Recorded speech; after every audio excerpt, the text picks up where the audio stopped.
화면 제대로 잘 보이시나요? 큰 화면으로 잘 보이시나요? 예. 이제 다들 아시네요. 이제 어떻게 하는지.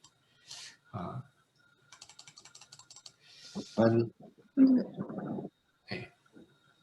잘 보시죠. 예. 그러면 오늘 말씀을 진행하도록 하겠습니다.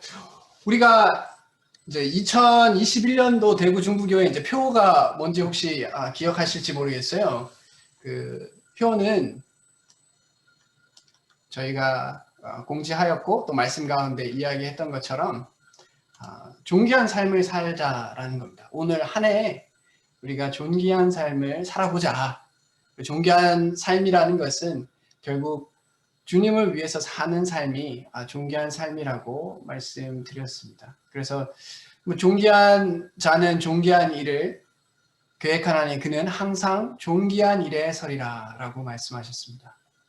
이사야서 32장 8절에서 말씀처럼 우리가 하나님이 없이는 수고와 슬픔뿐인 인생이지만 하나님 안에서는 정말 존귀한 인생이다라는 것을 기억하고 그래서 하나님을 위해서 사는 진정으로 가치 있는 삶을 살자는 것이 올해의 표였습니다. 이게 존귀하다라는 말을 나누면 요즘에 이제 존귀한 삶이다라고 이야기했을 때 그 존귀함이라는 말의 반대말이 이제 뭐 미천한 혹은 비천한 이런 단어가 있더라고요. 근데 요즘에 이제 문화적 상대주의와 이제 포스트 모더니즘적인 사고가 이제 많아지면서 각자의 삶이 다들 존귀한 삶이라고 이야기를 해요. 나의 삶도 존귀하고 당신의 삶도 존귀하고 다 존귀하다라고 이야기합니다. 제가 그 말에 대해서 직업에 비천이 없다는 말은 제가 적극적으로 동의를 해요. 우리가 우리의 삶에 어떤 직업을 가지는지 그것에 대해서 귀하고 천한 것은 없다라고 생각합니다. 그러나 삶에는 존귀한 삶과 그렇지 않는 삶이 있을 수밖에 없다고 생각해요. 우리가 추구하는 것들을 보아도 우리가 조금 더 가치 있는 삶을 살려고 사람들이 살아갑니다. 그래서 성경에서도 이 부분을 분명하게 이야기합니다. 시편 49편 20절에 보면 존귀하나 깨닫지 못하는 사람은 멸망하는 짐승과 같도다. 그러니까 우리가 원래 존귀한 인생인데 그걸 깨닫지 못하고 살아가는 것은 존귀하지 못한 것과 같다라고 이야기합니다. 그래서 존귀하지 못한 것이 분명히 있어요. 존귀한 삶이 분명히 있고요. 이게 나의 삶이 존귀하다라고 하려면 그 존귀한 기준이 있어야 합니다. 성경에서 하나님 말씀에 로마서 2장 7절에 참고 선을 행하여 영광과 존귀와 썩지 아니함을 구하는 자에게는 영생으로 하신다라고 하셨어요. 결국 하나님을 믿지 않고 하나님의 가치를 발견하지 못하는 삶은 사실 멸망하는 짐승과 같은 삶이고 하나님을 위해서 살아가는 인생이 영생 가운데 있는 삶 그리고 존귀한 가운데 있는 삶이라고 말씀하고 계십니다. 우리가 행함으로 구원받는 것이 아니라 우리가 믿음이 있다면 이런 것을 구하게 돼요. 어쩔 수 없습니다. 이게 당연한 거예요. 우리가 하나님을 믿는다라고 하고 하나님이 우리에게 중요한 가치를 누린다라고 이야기한다면 하나님을 위해서 참고 선을 행하고 영광과 존귀와 썩지 아니함을 구할 수밖에 없습니다. 그게 영생인 거고요. 이런 삶을 우리가 올 한 해뿐만 아니라 계속해서 살기를 원하지만 오늘 한 해는 더욱더 우리가 묵상할 수 있는 한 해가 되었으면 좋겠습니다. 제가 존귀함이다라는 단어를 성경에서 이제 찾아볼 때 여러 가지 이제 구절에서 이 존귀함에 대한 이야기를 하고 있는데요. 제가 빌립보서 2장 29절에 이런 말씀이 있습니다. 너희가 주 안에서 모든 기쁨으로 그를 영접하고 또 이와 같은 자들을 존귀히 여기라라는 말씀을 하고 있어요. 우리가 존귀한 삶을 살라라고 얘기하는데 어떤 사람들에 대해서 존귀히 여기라라고 이야기하고 있습니다. 너희가 주 안에서 모든 기쁨으로 그가 이제 에바 브로디도 그 사울과 같이 동역했던 사람입니다. 도대체 이 사람이 어떤 삶을 살았고 또 어떤 이와 같은 자들이 도대체 어떤 사람들이길래 사도 바울은 종기 여기라고 했을까요? 우리가 알듯이 이 에바브로디도는 사도 바울과 함께 동역하면서 결국 일꾼으로 또한 섬기는 자로서 또한 리더로서 살아간 사람입니다. 그래서 일꾼을 하나님을 위해서 섬기는 자를 종기 여기라고 성경에서 이야기하고 있습니다. 그 말은 이런 역할을 하는 사람들이 그리고 이런 삶을 사는 사람들이 존귀하다라고 이야기하고 있는 겁니다. 성경에서요. 우리가 성경을 믿고 성경대로 살아가려고 하는 사람입니다. 그럼 이 말씀을 보면 우리도 이와 같이 존귀한 삶을 살고 싶을 겁니다. 그리고 살아야 할 것이고요. 이것을 우리 교회 안에서도 이런 삶들을 살아가고 이런 삶을 살아가야 하는 직분들이 있어요.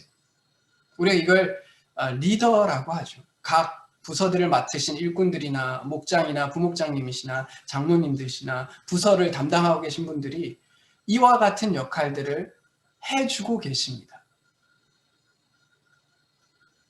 성경은 이런 역할을 하시는 분들을 존귀하다라고 이야기해요.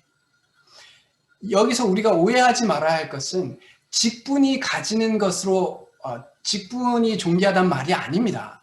그리고 직분이 가지는 어떤 권위가 존귀하단 말이 아니에요. 이런 삶의 태도와 이런 삶의 원칙들을 가지고 살아가는 자들이 존귀하다라는 거예요. 왜냐 하나님이 존귀하시니까요. 우리가 연초에 말씀드렸던 것처럼 리더의 삶이 참으로 존귀하다면 우리가 정말 리더라는 것이 무엇인가에 대해서 좀 알 필요가 있고 또한 진정한 리더의 삶이 무엇인가에 대해서 알 필요가 있어요. 우리가 리더에 대해서 되게 많은 오해를 하고 있다고 생각합니다. 특히 한국 문화에서는 리더가 가지고 있는 어떤 선입견이나 편견들을 가지고 있어요. 그 모습이 이 교회 안에서 바로 잡힐 수 있기를 바랍니다. 또한 그 리더의 모습을 제대로 올바르게 이해하고 있는 분들은 더욱더 주님을 위해서 리더의 삶을 살아갈 수 있기를 권면합니다. 그래서 오늘 첫 번째 이제 리더에 대한 말씀을 하게 될 텐데요. 결국 먼저 우리에게 중요한 것은 리더의 역할이 무엇인가? 리더란 과연 누군가? 리더는 무엇을 하는 사람인가에 대해서 이야기할 필요가 있습니다. 리더의 역할입니다. 결국 우리가 리더는 되고자 하는 리더가 되고 싶은 사람은 많고 혹은 리더가 되고 싶지 않은 사람도 많고 그러나 정말 리더의 역할이 무엇인가? 그 리더란 과연 누구인가에 대해서는 묵상해 보는 사람들이 잘 없다라고 생각합니다. 혹은 있다 하더라도 혼란들이 많다고 생각해요. 결국 이제 리더십에 대한 정의, 그러니까 리더십을 발휘하는 사람을 리더라고 이야기해요. 그리고 리더십은 그 리더의 능력이나 혹은 이끌어가는 모습을 리더십이라고 표현합니다. 근데 이 리더십에 대한 정의가 리더와 리더십이라는 책에서 850가지나 된다라고 이야기를 해요. 850가지 이상의 정의들이 있다는 거예요. 굉장히 혼란스럽죠. 과연 리더가 뭔가? 여러 사람들이 여러 가지 방법으로 표현하려고 해요. 왜냐? 이것이 정말 중요하니까요. 몇 가지 이제 리더에 대해서 그리고 리더십에 대해서 정의 내리는 모습들을 잠깐 볼 수 있기를 바랍니다. 리더십은 지상에서 가장 많이 언급되면서도 가장 이해가 부족한 현상이다라고 제임스 맥그리거 번즈라는 분이 말씀하셨어요. 이 말에 좀 동의가 되는 것 같아요. 저 역시도 사람들이 뉴스를 보거나 아니면 시사 프로그램을 보거나 우리의 직장에 가도 리더십 훈련들을 자주 이야기하고 유튜브에서도 리더에 대해서 많은 이야기를 합니다. 근데 어떤 통일된 그리고 정말 이렇다라고 이야기하는 기준들이 잘 마련되어 있지 않은 것 같아요. 특히 그리스도 안에서 교회 안에서 리더는 어떠해야 하는지 그 리더십이 그 리더가 발휘하는 능력과 그 리더가 행하는 그 과정인 리더십이 어떠해야 하는지에 대해서 우리가 모를 때가 혹은 혼란스러워할 때가 종종 있는 것 같습니다. 존 가드너라는 분은 리더십에 대해서 개인이 자신의 목표나 아랫사람과 공유한 목표를 추구하기 위해 모분이 아니고 모범이죠. 모범을 통해 한 단체를 유도하는 과정. 이게 아마 교회의 관점이 아니라 이제 세상 안에서의 리더라고 이야기할 때 혹은 리더십이라고 이야기할 때 이렇게 이야기하지 않나 생각이 듭니다.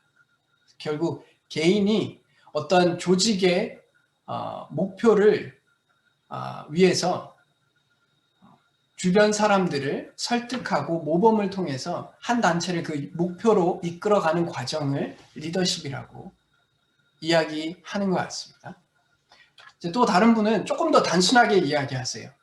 리더십이란 영향력, 즉 한 사람이 다른 사람들에게 영향을 미치는 능력입니다. 결국 리더가 하는 역할은 자신의 영향력을 통해서 다른 사람들에게 영향을 미치는 것이 리더의 역할이다. 혹은 리더의 능력이다라고 이야기합니다. 이제 조금 더 이제 교회 안에서의 모습, 리더십을 정의 내리면 그걸 이제 영적 리더십이다라고 이야기한다면 결국 영적 리더십은 사람들을 움직여서 하나님의 일을 하게 하는 것이 영적인 리더십이다라고 이야기합니다. 그러니까 결국 리더의 역할은 뭐냐?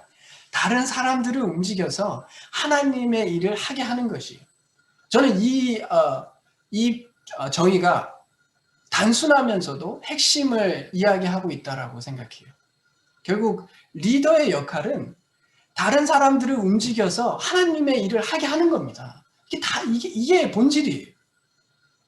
그렇다면 직분하고 상관없습니다. 꼭 직분이 아니어도 직분을 가지고 있든 가지고 있지 않든 우리가 우리 주변의 사람들에게 영향력을 미쳐서 움직여서 하나님의 일을 할 수 있게 도와주는 사람들이 다 리더예요.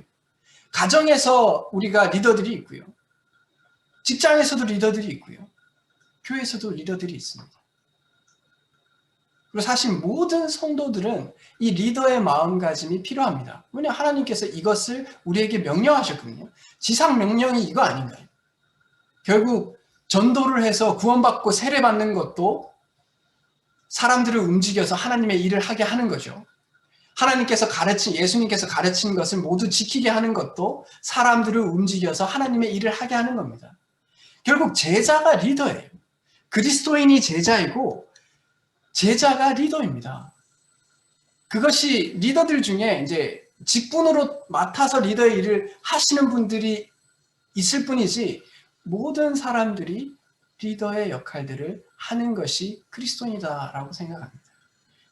그것이 성경에서 말하는 영적인 리더십이고 성경에서 말하는 리더의 모습이다라고 생각합니다.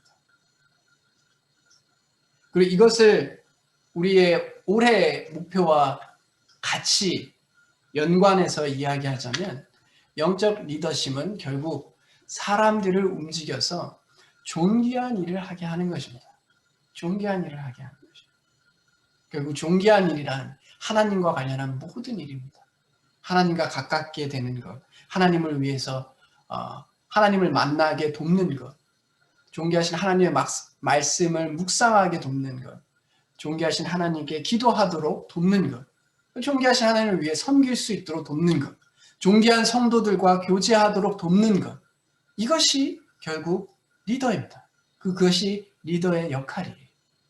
영적인 리더십이 이렇습니다. 이걸 단순하지만 저는 이것이 제가 생각하는 리더의 모습이에요. 그리고 이것에 동의하신다면 우리 모두가 리더의 삶, 제자의 삶, 그리스도인의 삶을 살아갈 수 있기를 바랍니다. 그리고 우리가 이런 리더의 삶을 이제 이해했다면 제대로 된 리더의 삶, 가장 그 가장 완벽한 리더의 모습을 우리가 볼 필요가 있겠죠. 그것은 결국 예수님이다라고 생각합니다. 혹시 죄송한데 혹시 음소거가 안 돼 있으신 분들은 음소거 해주시면 예, 감사하겠습니다. 결국 가장 완벽한 리더의 모델은 예수님이다라고 생각합니다. 예수님께서 직접 자신이 그런 분이시다라는 것을 말씀하셨어요. 요한복음 14장 6절에 예수께서 이르시되 내가 곧 길이요 진리요 생명이니 나로 말미암지 않고는 아버지께로 올 자가 없느니라. 이거 완벽한 리더의 모습이에요. 보세요. 예수님이 아니시면 하나님께로 갈 수 있는 분이 없대요. 그러니까 오직 하나님께로 나아가는 것, 하나님의 일을 하는 것, 존귀한 일을 하는 통로는 예수님이세요. 예수님을 통해서 우리가 하나님께 나아갈 수 있다라고 이야기하십니다. 완벽한 모습이세요. 우리도 그런 모습들 가운데서 리더의 모습은 어때야 하는지 발견하게 됩니다. 예수님께서 이런 리더의 삶을 사실 때 인간의 리더와는 확연하게 구분되는, 그리고 가장 삼위일체 하나님 가운데서, 한 분이신 하나님 가운데서 성자 하나님으로서 다른 성삼위일체의 하나님과는 특별한 역할을 하신 것이 있습니다. 그것이 무엇이냐? 결국 이 땅에 오신 거예요. 이 땅에 오셔서 우리를 하나님께로 나아갈 수 있는 길을, 통로를 만들어 주신 것입니다. 우리도 이와 같이 삶을 사는 거예요. 우리도 그리스도인의 삶을 산다라고 했을 때 결국 이와 같은 역할을 하는 겁니다. 사람들을 움직여서 예수 그리스도를 만나고 예수 그리스도를 위해 살아갈 수 있도록 도와주는 역할을 하는 게 리더입니다. 아까 2장 29절에서 빌립보서 2장 29절에서 존귀한 일을 하는 사람, 존귀하게 여기다라고 사도 바울이 말했는데요. 그 에바브로디도가 그가 왜 그렇게 존귀한지에 대해서 이야기했습니다. 뭐냐? 그가 그리스도의 일을 위하여 죽기에 이르러도 자기 목숨을 돌보지 아니한 것은 나를 섬기는 너희의 일에 부족함을 채우려 함이니라. 결국 에바브로디도가 한 일도 그리스도의 일이라는 거예요. 그리고 그 그리스도의 일이 너희의 일이라고 이야기하는 거고요. 그 너희의 일이 사도 바울을 섬기는 일이라고 얘기하는 거고, 결국 사도 바울의 일이 그리스도의 일이라고 이야기하고 있는 겁니다. 이 빌립보 교회가 사도 바울을 섬기고 있어요. 왜냐? 사도 바울이 하고 있는 일이 예수님께 영광을 돌리고 하나님을 위한 일을 하고 있기 때문에 섬기고 있는 거예요. 그렇기 때문에 이 빌립보 교회 성도들의 일이 그리스도의 일이 되는 거고, 이 빌립보 교회의 성도들을 돕는 이 에바브로디도가 그리스도의 일을 하고 있는 거예요. 그래서 결국 다 그리스도의 일이라고 하고 있고, 이런 자들을 존귀하게 여기라라고 얘기했습니다. 그럼 에바브로디도도 존귀하고 빌립보 교회 성도도 존귀한 거예요.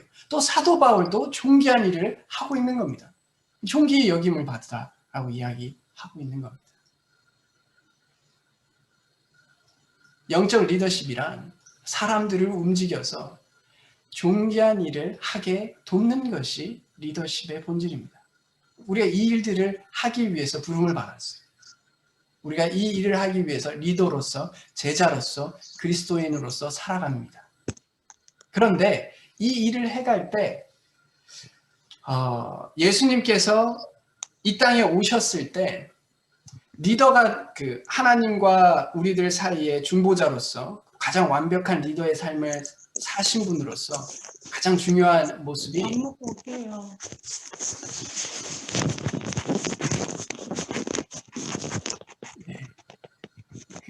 빌립보서 2장 5절에서 8절 말씀하시는 것처럼 음소거를 해주시면 감사하겠습니다. 예, 제가 했네요. 예, 알겠습니다. 예, 빌립보서 2장 5절에서 8절의 말씀을 보면 리더가 가져야 할 마음이 무엇인지에 대해서 분명하게 이야기하고 계십니다. 저는 이것이 리더로서 어떤 삶을 살아갈 때 가장 본질적인 마음이다라고 생각해요. 가장 본질적인 마음입니다.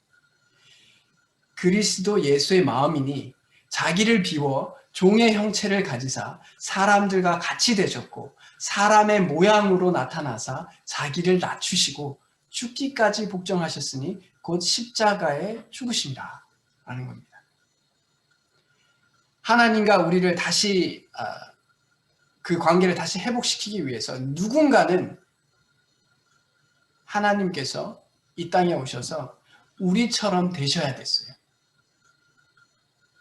이것을 요즘 세상의 관점에서 보면 갑 중에 갑이신 하나님께서 을 중에 을인 인간이 되신 거예요.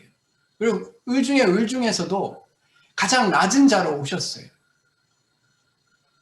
이것이 리더의 본질적인 마음입니다. 리더가 품어야 할 마음은 자기 자신을 높이기 위해서 리더가 되어서는 안 돼요. 그러면 본인도 힘들어지고 남도 힘들어져요. 또 리더의 삶은 그런 것이 아닙니다. 예수님께서 본을 보여주셨어요. 리더의 삶은 자기 자신을 낮추는 겁니다. 나의 목적을 위해서 사는 것이 아니에요. 하나님의 목적을 위해서 사는 겁니다. 리더가 어떤 공동체의 이익을 구하지 않는다면 리더는 리더의 역할을 하고 있는 것이 아닙니다. 자기 자신을 낮추고 자기의 영광을 구하는 것이 아니라 다른 사람들의 영광을 구하는 것입니다. 이 세상 속에서도 이런 식의 리더십, 이런 마인드를 가지고 계신 분들이 어떤 지탄과 어떤 굴욕을 당했는지 우리가 기억하고 있습니다. 가장 제가 기억하는 것 중에 뭐 많은 굴욕들이 있지만 비교적 최근에 있었던 일이 이 일이죠. 이 사진만 보면 어느 정도 아실 수 있을 텐데 왼쪽에 있는 사진은 마카다미아고요. 오른쪽에 있는 것은 대한항공입니다. 우리가 이 두 개가 전혀 연관성이 없는 것 같지만 이 두 개를 합해 놓으면 우리가 떠오르는 사건이 있죠. 땅콩 회항 사건이 있습니다. 이 사건이요. 뭐 간략하게 상황만 설명하면 이제 승무원 되시는 분께서 승무원이 이제 조현아 이제 대한항공 부사장이 타셨는데 그분에게 이제 땅콩을 마카다미아라는 이 견과류를 봉지에 담아서 주신 거예요. 근데 이제 그 조현아 부사장이 아니 접시에 담아서 줘야지 왜 안 까서 접시에 안 담아줬다고 이것에 대해서 이제 뭐라고 한 거예요. 근데 이제 매뉴얼에 보면 공항 매뉴얼에 보면 각 사람들이 이제 알레르기가 있을 수 있어가지고 견과류 알레르기가 있어서 드실 분만 이제 드시라고 봉투에 이제 이 봉지에 담아주는 게 매뉴얼이에요. 근데 이제 조현아 부사장이 그렇게 얘기하니까 뭔가 이제 뻘쭘했겠죠. 내가 부사장인데 감히 나한테 말대꾸를 해? 혹은 내가 얘기하는데 지적을 해? 이렇게 아마 생각을 했겠죠. 그래서 그 승무원을 무릎 꿇리고 심지어 많은 사람들이 탄 비행기를 다시 이제 그 입출구에 다시 대서 그 승무원을 내리게 합니다. 이 일이 대한민국뿐만 아니라 전 세계에도 이 일들이 이제 일어났어요. 이 일들이 이제 알려졌습니다. 그래서 대한민국의 갑질 문화의 대표적인 모습이 나타났어요. 그래서 외신에서 이 사건을 표현할 때 not rage incident나 혹은 not gate라고 이야기합니다. 이 not이라는 단어가요. 이게 견과류라는 뜻이고 땅콩이라는 뜻인데요. 이 not이라는 단어가 또 어떤 뜻이 있냐면 미쳤다라는 뜻이 있어요. 미치다라는 뜻이 있습니다. 그래서 not rage incident라는 말은 어떻게 그 외신에서 휘하했냐면 미친 분노라는 거예요. 이게 말이 안 된다라는 겁니다. 도대체 그 승무원이 잘못한 게 없어요. 그런데 자기가 가지고 있는 지위, 그것을 가지고 다른 사람들을 억압하고 자기 뜻대로 움직이지 못하는 것을 굉장히 불쾌하고 분노했다는 거예요. 이것을 외신에서 미친 분노라고 이야기하는 거예요. 우리의 삶 가운데서 우리는 이런 일이 없을 것 같잖아요. 왜냐하면 우리는 조현아 부사장 같은 그 아버지가 그 대한항공 회장님이 아니시잖아요. 그죠? 그래서 우리가 그런 일이 잘 없을 것 같잖아요. 그러나 우리가 스케일만 다를 뿐이죠. 우리가 각자가 지니고 있는 자리에서 자기가 가지고 있는 어떤 권력이나 직분이나 능력을 가지고 낮아지는 것이 아니라 자기 자신이 높아지기 위해서 행동하는 것이라면 이런 모습들이 우리의 삶 가운데서 종종 일어납니다. 우리는 비행기를 회항시킬 수는 없죠. 네, 그럴 능력이 없으니까요. 그러나 나에게 권면하는 사람에게 혹은 바른 말을 하는 사람에게 이렇게 행동할 수 있어요. 내가 가지고 있는 어떤 신분이나 혹은 체면들을 사용해서 다른 사람들이 나에게 행동하는 것에 대해서 제재를 가하거나 그런 모습들을 보여줄 수 있어요. 우리가 그것을 리더라고 이야기하지 않습니다. 참으로 안타까운 모습이에요. 혹시 우리들의 삶 속에서도 이런 모습들이 보여질 때가 있다면 우리는 깨달아야 합니다. 이것이 그리스도인의 삶이 아니고 리더의 삶이 아니다는 것을 깨달아야 합니다. 우리가 미쳤다라는 표현이 좀 과격하게 들릴 수도 있겠지만 성경에서 의외로 미쳤다라는 말을 종종 합니다. 성경에서 19번 정도 나오거든요. 그리고 이 미쳤다라는 표현을 사용할 때 죄악과 관련해서 종종 이야기합니다. 그래서 성경은 우리가 죄를 짓고 또한 하나님 대신에 내 자신이 높아지는 것을 어리석다라고 얘기하고 그리고 그 어리석은 것을 마치 미친 것 같다라고 이야기합니다.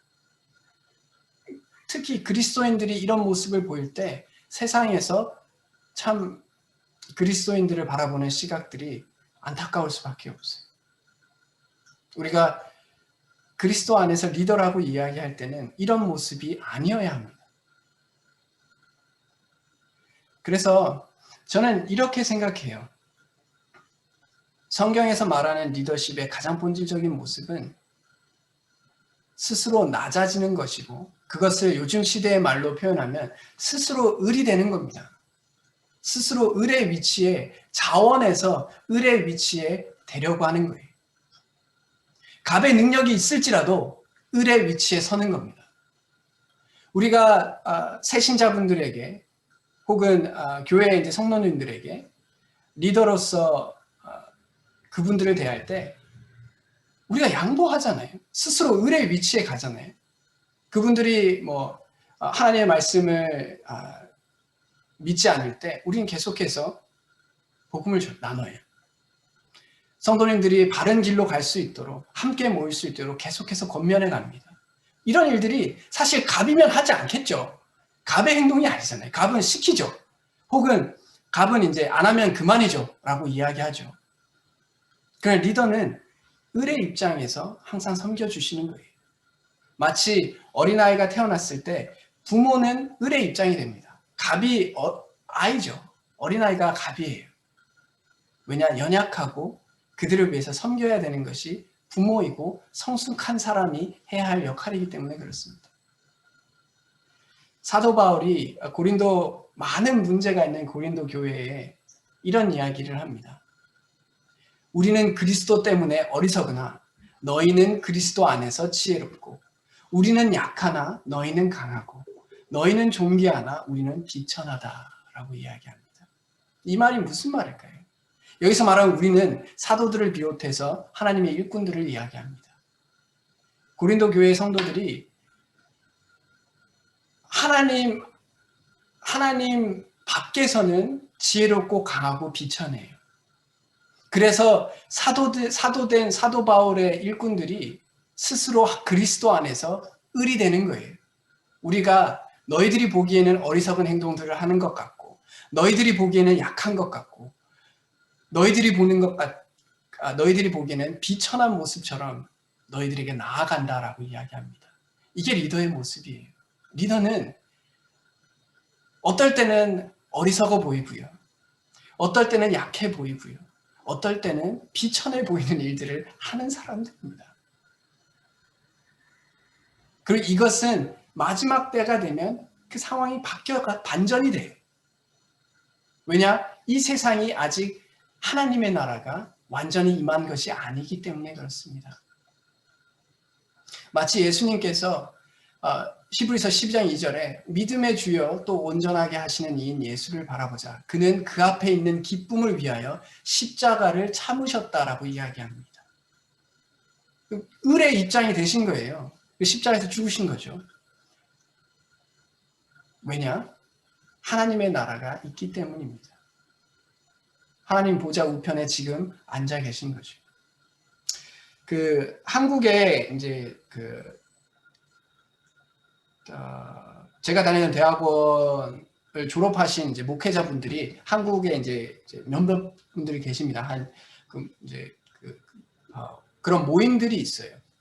그래서 보통 이제 코로나가 있기 전에는 수원에서 한 달에 한 번 정도 다 같이 모여요. 근데 저 같은 경우는 이제 수원이 멀기도 멀고 또 상황도 상황인지라 한 번도 이제 가보지는 못했어요. 카톡 방 안에 이제 뭐 교류하는 것만 알고 있었고, 이제 코로나 상황이 닥치면서 이제 비대면으로 이제 전환을 하셨더라고요. 그래서 이제 저번 달에 처음으로 저도 이제 비대면으로 한번 참석을 하게 됐어요. 그래서 이런저런 이야기도 하시고 뭐 사역을 하시면서의 고충이라든지 뭐 기쁨이라든지 성경 공부는 안 하십니다. 네, 그런 거 성경을 한 번도 펴본 적이 없어요. 그런 것을 하시는 게 아니라 목회자로서의 사람들에 대한 이제 그런 것들을 나누는데요. 이 모임의 이름이 호구예요, 호구. 그래서 제가 이게 참 신기하다 생각했어요. 이 목회자분들, 같이 모여있는 그룹의 이름이 호구인 거예요. 그래서 제가 왜 이렇게 이름을 지으셨나라고 하니까 그분 중에 한 분이 아까 말씀드린 것처럼 결국 리더는 어쩔 수 없이 호구의 삶을 산다는 거예요. 남들이 보기에 호구처럼 사는 것이 가장 리더다운 모습이라는 거예요. 세상의 리더와는 참 다르죠. 세상의 리더는 자신을 높이고 자신이 좀 더 높이 올라가기 위해서 자신이 가지고 있는 능력과 또 권위들을 사용해서 리더의 역할들을 해갑니다. 그리스도는 그렇지 않아요. 그리스도인들은 그렇지 않습니다.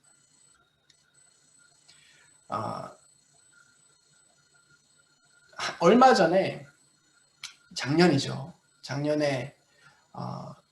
유시민 씨가 사람들로 하여금 이제 대통령 후보에 나서는 것이 어떻겠느냐라는 이야기를 이제 많이 들었어요.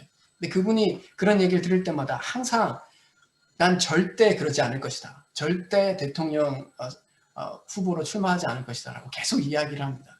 근데 사람들이 얘기하죠. 다들 그러다가 출마한다라고 얘기를 해요. 그런데 이제 유시민 씨가 한 프로그램에서 이런 말을 해요. 내가 왜 출마를 하지 않는다라고 이렇게 분명하게 이야기하는 이유는 나는 나와 내 가정이 항상 을의 입장에 서야 되는 대통령이 되고 싶지 않다라고 이야기합니다. 저는 그분의 이야기를 들으면서 그분이 출마를 할지 안 할지는 저도 잘 모르겠지만 적어도 그분이 이해하는 리더라는 부분의 의미가 제대로 이해하고 있다는 생각을 했어요. 우리가 대통령이 되면 좋을 것 같죠? 아닙니다. 끊임없이 을의 입장이 될 수밖에 없어요. 옛날처럼 우리가 독재자가 되는 것이 아닌 다음에는 대통령이라고 해서 마음대로 할 수 있는 게 아니에요. 우리가 리더라는 것은 결국 다른 사람을 위해서 자기 자신을 낮출 수 있는 사람들이에요. 이러면 되게 힘들잖아요. 이렇게 살면 되게 고달플 것 같잖아요. 자발적으로 을의 입장이 된다는 거 정말 힘든 것 같잖아요. 그래서 많은 분들이 리더를 잘 안 하려고 해요. 그렇잖아요. 뭐 우리가 뭐 리더가 돼서 뭔가 많은 것을 얻으면 또 모르겠는데, 우리가 세상에서 또 얻는 것들이 별로 없다라고 생각하면 이제 많은 분들이 이제 리더의 역할들을 하고 싶어 하시지 않으세요. 동의가 뭐 어느 정도 이해는 됩니다. 왜냐, 리더를 제대로 이해한다면 쉽지 않다는 것을 이해하기 때문에 그래요. 을의 입장이 된다는 겁니다. 근데 시편 119편 92절을 보세요. 우리가 이 리더의 역할을 하나님의 말씀, 그리고 하나님이 나의 즐거움이 되지 않으면 결코 할 수 없습니다. 왜냐하면 여기 이 말씀처럼 주의 법이 나의 즐거움이 되지 아니하였다면 내가 내 고난 중에 멸망하였으리다 라고 이야기해요. 우리가 자발적인 을의 입장이 되었을 때 고달픈 인생이 될 수 있죠. 힘들 수 있고요. 그러나 하나님의 말씀이 나의 즐거움이 되고 하나님이 나의 즐거움이 되면 그 고난을 이겨내간다는 거예요. 그리고 그 고난 가운데 기쁨을 누린다라는 겁니다. 우리에게 필요한 것이다라고 생각합니다. 리더가 되기 위해서 그러니까 자신의 욕망을 이루기 위해서 리더가 되는 것도 우리가 하지 말아야 할 모습이라면, 반대로 리더의 존귀함을 깨닫지 못하는 것도 우리가 하지 말아야 할 모습이에요. 이 두 가지가 같이 가는 겁니다. 왜냐, 리더로서의 삶의 존귀함을 우리가 기억하지 못하면, 우리가 이걸 받아들이지 못한다면 그 말은 다른 말이 아니라 하나님이 나에게 존귀하지 않다라는 것을 받아들이는 거예요. 그래서 베드로 전서에 보면요, 이렇게 이야기합니다. 너희 믿음의 확실함은 불로 연단하여도 없어질 금보다 더 귀하여 예수 그리스도께서 나타나실 때에 칭찬과 영광과 존귀를 얻게 할 것이다. 우리가 믿는다면, 하나님의 말씀을 정말 믿는다면 이것이 금보다 더 귀하여서 칭찬과 영광과 존귀를 얻게 될 일이라는 것을 우리가 발견하게 된다는 거예요.